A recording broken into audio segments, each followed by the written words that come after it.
Kiss me in the morning. Kiss me in the... Aba?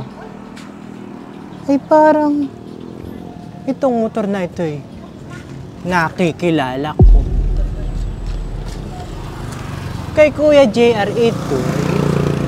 Na bakit kaya naman ito'y narito?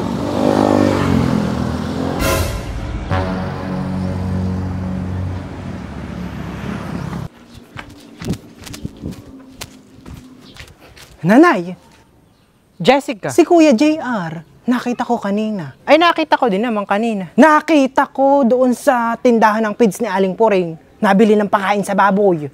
Ay, ang ipinagtataka ko, nanay, ay bakit siya doon pa nabili? Ay, alam naman niyang tayo'y may tindahan din ng pids. Di ba ga?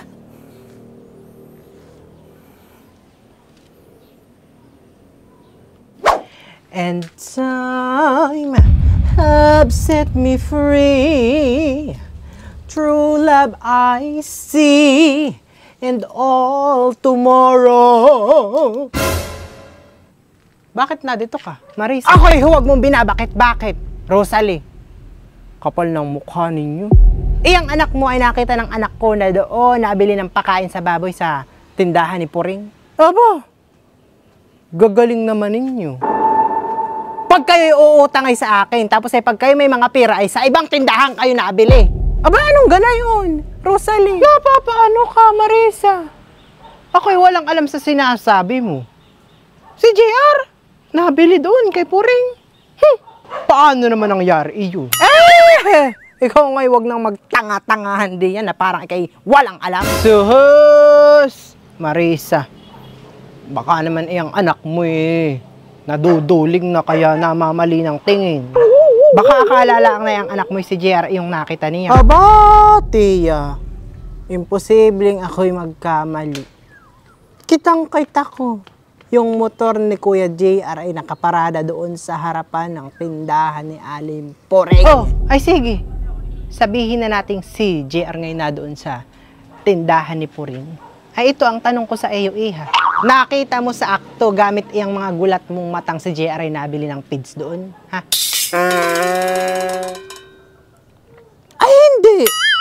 Ay basta't yung motor ni Kuya JR ay nakaparada doon. Naroon sa harapan ng tindahan ni Aling Puring. Ay bukod sa bebili siya ng pagkain ng baboy doon, ano pa bagang ibang pwede niyang gawin doon? Hala nga, Tia? Oh, ay hala, sige. Dalawa kayo'y nag-iisa ako'y. Sabihin na nga nating na doon nga si JR nabili. Ay baka naman kaya doon nabili ay yung binibili niya ay wala sa tindahan mo. Ases!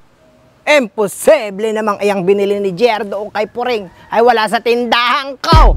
At aba, ito namang tindahan ko ay mas kumpleto pa ang laman kaysa doon kay Puring. Kaya imposible talagang wala ako na yung binili ni JR. Tsaka ang madalas lang naman ninyong binibili ay di yung mga kailangan sa pagbababoy, di ba nga? Ay lahat naman ng kailangan sa pagbababoy ay mayroon ako doon sa aking tindahan. Lahat ng klase ng pids. Ako'y mayroon. Local, international brands. Mayroon ako. Lahat ng klase ng gamot para sa baboy. Mayroon ako kompleto. Kapag ang baboy mo inuubo, mayroon ako na yun. Kapag ang baboy mo hindi niriregla, nadidelay, mayroon din ako na yun. Kapag yung dalawang hulihang paa ng baboy ay nirarayuma, mayroon din akong gamot doon. Kapag hinihika ang baboy mo, mayroon din ako na yun. Lahat ng klase ng gamot, mayroon ako. Kaya imposible talagang wala sa tindahan ko yung binili na yung si JR doon kay Puring. Talagang hindi ko lubos maisip, Rosalie, kung bakit pag kayo'y may kwarta, ay kayo'y sa ibang tindahan panabili. Pero pag kayo'y uutang, ay kayo'y mabibili sa akin. Hoy, hala! Sige, oo na. Alam ko namang kahit sabihin ko pang si JR ay hindi nga doon nabili kay Puring, ay kayo na may hindi maniniwala at ipagpipilitan pa din ninyo yung inyong kagustuhan. Ay di ala, sige. Magsipaghiwat na kayo. Huwag na kayong masyadong maligalig. Oo na. Pinabili ko nga doon si JR kay Aling Puring ng pakain sa baboy. Gusto mo maalman, Marisa? Kung bakit kapag kami may kwarta ay kami sa ibang tindahan panabili at hindi sa iyo? Ay paano naman kami bibili sa iyo? Ay pag naman kami ay bumili sa iyo, ay yung sukli ay hindi mo na ibabalik. At sasabihin mo, ay iaawas na doon sa utang namin sa iyo. Ay baka hindi mo alam, Marisa, pag kami nagkakakwarta, ay binabudget namin. Nagtitira kami ng pambili ng bigas at ulam. Oh, ay pag kami sa iyo bumili, ay di hindi mo na nga ibabalik ang suklihan eh. Ay paano na kami kakain, ha, Marisa? Iyan naman ang hirap sa iyo. Pag kami nagkakapira ng kaunti, kahit wala pa kaming planong magbayad sa iyo at binabudget nga namin, ay kinukuha mo na kaagad. Ay kaya talagang mas gugustuhin namin kami sa ibang tindahan na lang, bumili kaysa sa iyo. Tsaka ito pa, paano naman kami bibili sa iyo?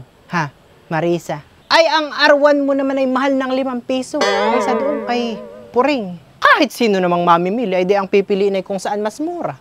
Di ba ga? Tapos ay mahal na nga ang paninda mo, ay kulang pa sa kilo. Yung tara ay hindi pa man lang naiipato dun sa kilohan, ay lampas na sa 0. O ay sinong gaganahang bumili sa iyo, bangaw ka palay? Iyan pating hawak-hawak mong walis Marisa. Iyay sa akin mo binili. Ay tingnan mo't luma na hanggang ngayon hindi pa rin bayad.